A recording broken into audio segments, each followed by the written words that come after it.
jangan sekali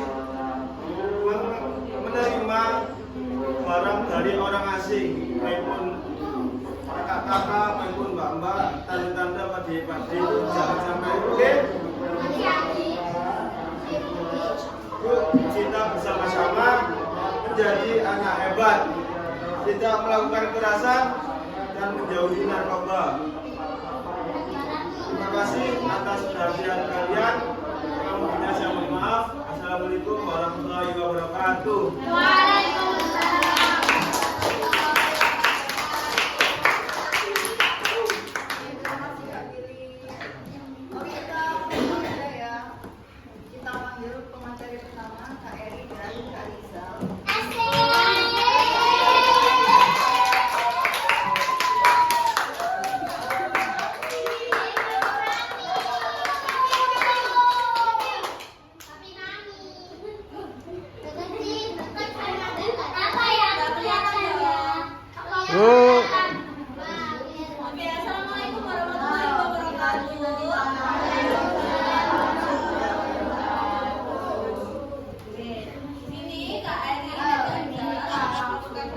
Penyuluhan anti narkoba di sekolah kita.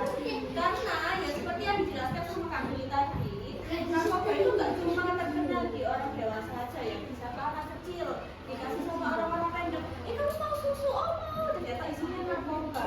Karena narkoba itu bisa merusak badan, merusak kesehatan, bahkan bisa sampai ke kematian.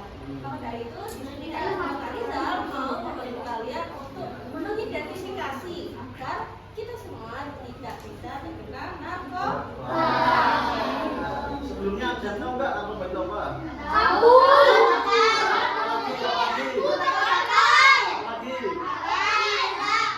Yang tahu-tahu ini bahaya, nanti laporkan yang tahu-tahu ini.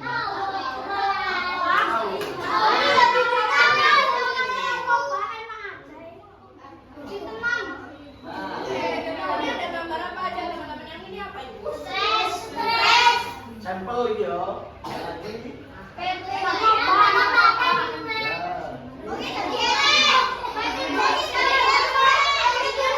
Ini adalah gambar orang yang terkena narkoba.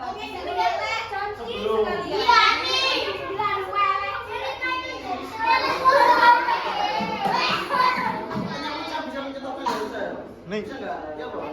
Nih. Iki kan ngene iki sampai 20 menit. Yakin? Ini adalah penjelasan dari narkoba. Narkoba bisa disebut dengan narkotika, psikotropika, atau obat berbahaya, yaitu zat yang bisa membuat mood dan pikiran berubah dan bisa berbahaya jika kita salah gunakan.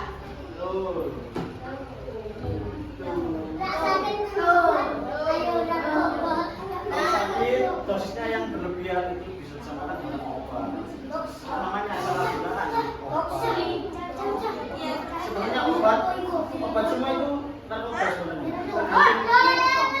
Tergantung kita cara pakainya gimana.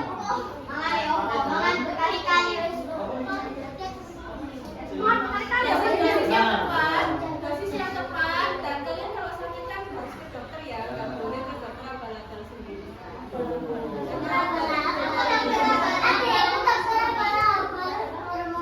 Nah, next. Contoh dari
sudah tahu kan apa itu bullying?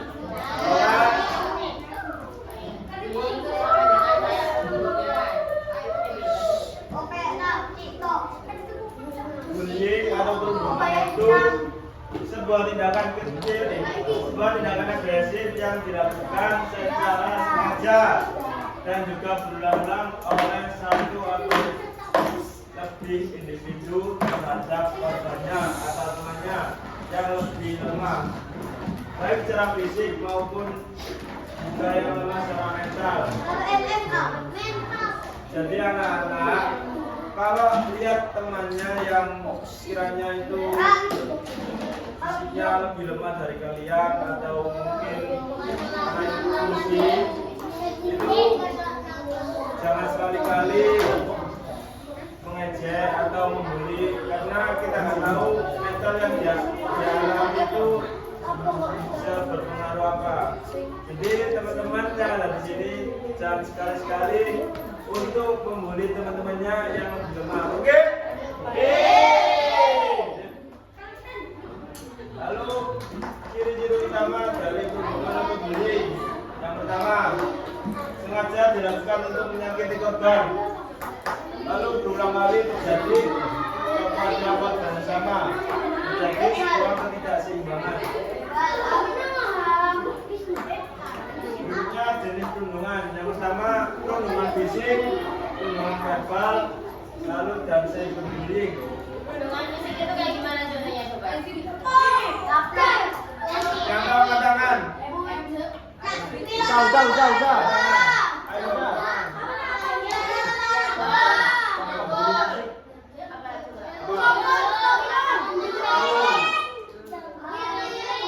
Betul.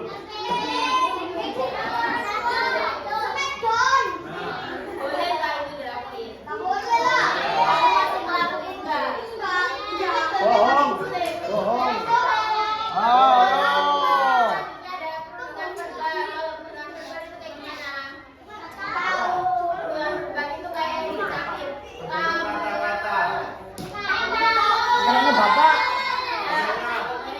Karena bapak tuh. Jelek atau apa juga nggak boleh.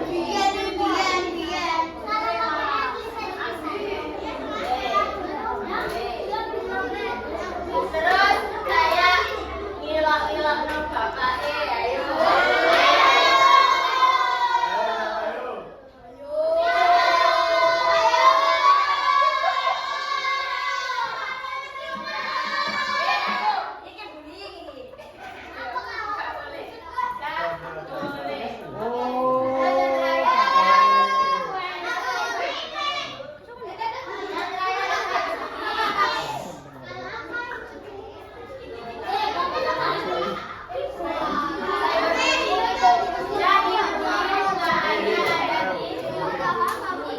Bullying itu juga ada di sosmed, sosial media, komen-komen di TikTok, komen-komen jelek di TikTok itu juga nggak boleh. Ya, udah itu bullying Tidak boleh. Nah, ini ada beberapa dampak dari perundungan.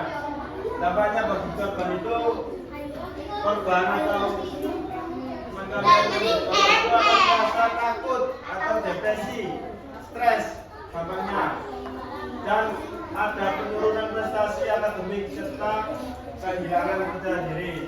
Jadi salah satu dari beberapa dampak bagi korban itu kehilangan percaya diri, lalu bisa menjadi stres. Makanya kalau kalian sering membuli teman kalian, itu dampaknya bisa bikin stres. Ataupun ya itu gitu. Lalu juga kehilangan percaya diri. Jadi kalau kalian membuli terus, dia akan jadi minder atau pemalu. Lalu dampak bagi pelaku itu cenderung memiliki perilaku yang